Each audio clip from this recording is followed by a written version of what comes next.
एक ने, इन्होंने कौन सी वफा की है? एक आदमी बताओ जिसने वफा की। हर आदमी का क्रशर है।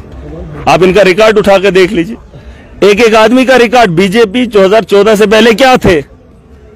2014 से पहले ये लोग क्या थे? अब 2014 से 2024 तक ये लोग कौन है? देख लो ना, इसके बारे में आप जानकारी कर लो, एजेंसीज बुला लो, इनके पीछे लगा लो। इन्होंने बजरी का क्रशर खोला, रेत का माफिया इनके पास है, इन्होंने जमीनें बेची। इन्होंने क्या नहीं किया? इन्होंने गवर्नमेंट हॉस्पिटल की एम्बुलेंसें तक बेच दी, डॉक्टरों को बेच दिया, इन्होंने तो दरवाजे बेच दिए, मुझे पता है। अब इनसे क्या उम्मीद करो? इन एक से आप बोल रहे हो, एक क्या, एक ने फूल लगाया है, वो बीजेपी का कोई एमएलए, उसने फूल लगाया, उसने डॉक्टर जितेंद्र को इतनी गंदी गंदी गालियां दी थी जब उसका क्रशर बंद हुआ था। इनका क्रशर बंद नहीं होना चाहिए। आज सरकार से मैंने कहा है कि इनको एक एक क्रशर और दे दो, 10-20 डंगर दे दो, ये चलाएंगे, ये गौशाला खोलेंगे, इनको अकल आएगी। इनको अकल है ही नहीं। एक एक क्रशर दे दो, ये उसी में मगन हो जाएंगे, असेंबली अच्छे से चलेगी। जब तक अंधभक्ति है तब तक ये सिस्टम नहीं सुधरेगा। मैं चाहता हूं आने वाले कल पे बात होनी चाहिए। यहाँ थैंक्स ऑफ मोशन पे जो है गवर्नर का जो एड्रेस रहा था उस पे बात होनी चाहिए थी। 200 यूनिट की बिजली लेकर आए, कहा उन्होंने डिजर्विंग लोगों को चाहिए। मैं तो कहता हूं पूरे जम्मू कश्मीर के लोगों को 200 यूनिट चाहिए। हमारे अपने पावर प्रोजेक्ट है, इस पे बात होनी चाहिए थी। मैं तो आज बात करने वाला था। हमारे यहाँ स्कूल है, प्राइमरी स्कूल का 30-30 साल से, उसको अपग्रेड करना है। हमारे यहाँ स्किल डेवलपमेंट होने चाहिए थे। हमारे यहाँ बच्चे बाहर पढ़ने के लिए जा रहे हैं, ये जाहिल ठेके खोलेंगे, क्रशर खोलेंगे। मैंने बोला इनको एक एक क्रशर और दो। और दिल्ली के तर्ज पे, दिल्ली के अंदर अपनी बिजली नहीं, फ्री है सबको, वहां पे हेल्थ सेक्टर फ्री है सबको। मैं चाहता हूं यहाँ गवर्नमेंट जो इदारे हैं वो बेहतर बने, प्राइवेट से बेहतर डिलीवर करने वाले बने। उस पर तो ये बात ही नहीं करेंगे। ये प्राइवेटाइजेशन को बढ़ावा दे रहे हैं, भाजपा ने सारी चीजें प्राइवेट कर दी। इनके क्रशर है, इनके स्कूल है, इनके हॉस्पिटल है, ये और बढ़ा रहे। यहाँ पे आवाम के हित में बात होनी चाहिए। मैं चाहता हूँ, जम्मू के लोगों से गुजारिश करना चाहता हूँ, ये जय श्री राम के नारे पे इतना हंगामा मत करो। तुम देखो तुम्हारे घरों के अंदर बच्चे फाके मर रहे, और जो नस्ल आई है वो बर्बाद हो जाएगी, और उनकी जो नस्लें होंगी वो तो तबाह है, वो तो तबाही के दहाने पे खड़ी है। जब तक ये भाजपा के लोग बेवकूफ और जाहिलों को यहाँ पर भेजते रहेंगे। आप लैंड और इसकी जो बिल्कुल सिक्योरिटी चाहिए, बिल्कुल चाहिए मुझे सिक्योरिटी। लैंड और जॉब्स की सिक्योरिटी किसको नहीं चाहिए? मेरे घर के अंदर दूसरे का कैसे मैं दखलंदाजी देखूं? मेरा घर है, खाना मैंने बनाया है, मुझे खाना है। अब बाहर से 10 लोग आकर खा के पी के चले जाएंगे, हम फिर फाका रहेंगे? मुझे अपने घर का तहफ्फुज़ चाहिए, मुझे नौकरी चाहिए, मुझे खाना चाहिए, मुझे सब चीजें चाहिए, और मेरी जमीन पे कब्जा कोई और ना करे, मुझे भी ना पूछे, मुझे वो मंजूर। बीजेपी कहती है कि स्पीकर को माफी मांगनी चाहिए। देखिए स्पीकर कौन बीजेपी, ये पता कर लीजिए, इनको पूछे कि क्या है। इन्होंने तो राम मंदिर के नाम पे भी वोट लिए, के नाम पर कब तक चलेंगे? अरे इन्होंने देख लिया ना, मैंने कहा 70 साल में 10 साल इनको मौका मिला। आज आरएसएस तो खुद को हिंदू कहती है, हिंदू ने वोट क्यों नहीं दिया 60 साल? कांग्रेस को क्यों दिया? देखिए वो लोग जानते थे इन लोगों की सोच क्या है, और ये गंदी सोच के तब गुलाम बनाया था, आज देश बेच रहे हैं। लेकिन हमने गुलामी को भी कबूल नहीं किया, अब इनकी सोच को भी खत्म करेंगे। हम देश को बिकने नहीं देंगे, इनको पूरी ताकत से रोकेंगे। इनका ये भी कहना है कि स्पीकर जो वो बायस है। किनका? ये कौन है? ये कौन है? इनका एक ही आका है, मोदी है तो सब मुमकिन है। बस मोदी जो बोलेगा वही आगे बोलते। इनको पढ़ाया गया, इनको अपनी अकल थोड़ी है। इनको बोला हंगामा करना है, ये सुबह से शाम वही करेंगे। अगर अकल होती ये काम करते। जैसे अभी यहाँ पे कोई मसला हो जाएगा, हम यहाँ पर बैठे, अपना दिमाग लगाना है, भाग जाना है।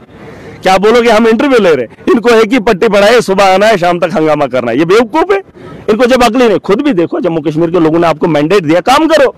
नौजवानों के साथ स्कैम हुआ, वहां हंगामा इन्होंने नहीं किया।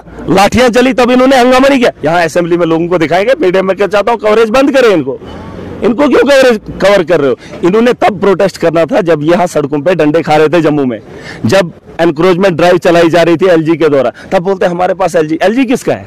एलजी मनोज सिन्हा किसका है? इनको अगर काम करना होता, इन्होंने 370 तोड़ने के बाद काम किए होते, तब तो इनको कोई नहीं पूछने वाला था। सरकार नहीं थी, महबूबा मुफ्ती नहीं थी, कोई नहीं था। लेकिन इन्होंने तब तो कब्जे किए हैं। देख लो कश्मीर के अंदर क्या क्या इन्होंने बेच दिया।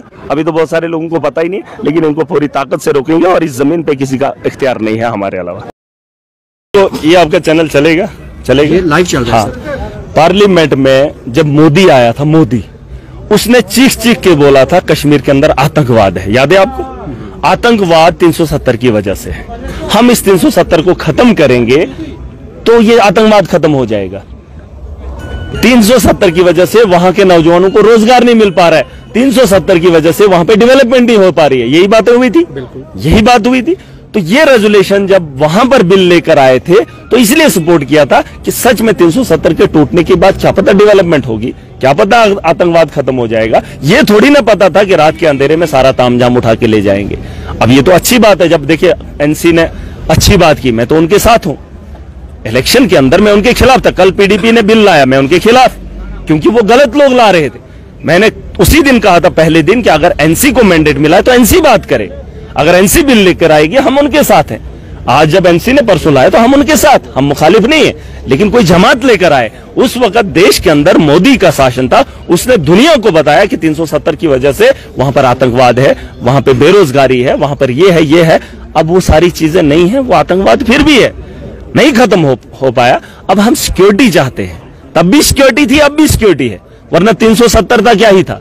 फौज तो तब भी थी, क्वार्टर तो तब भी थे, आईएएस तो तब भी थे, बड़े बड़े कमिश्नर सेक्रेटरी तब भी बाहर के थे। देखिए ये चीजें आपको समझनी पड़ेंगी। और जब हमने वोट दिया था तो इस उम्मीद से कि जम्मू कश्मीर बेहतरी की ओर चलेगा।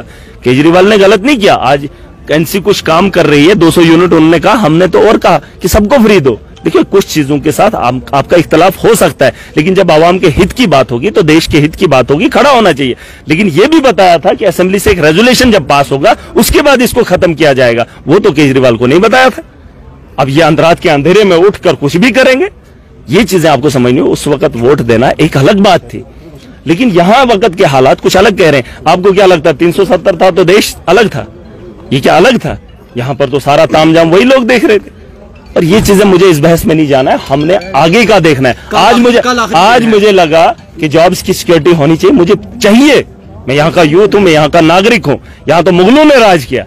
अरे मैं तो इस इलाके का रहने वाला, जम्मू कश्मीर का हिस्सा हूं। कोई ये ना बताए ये कश्मीर का नहीं है।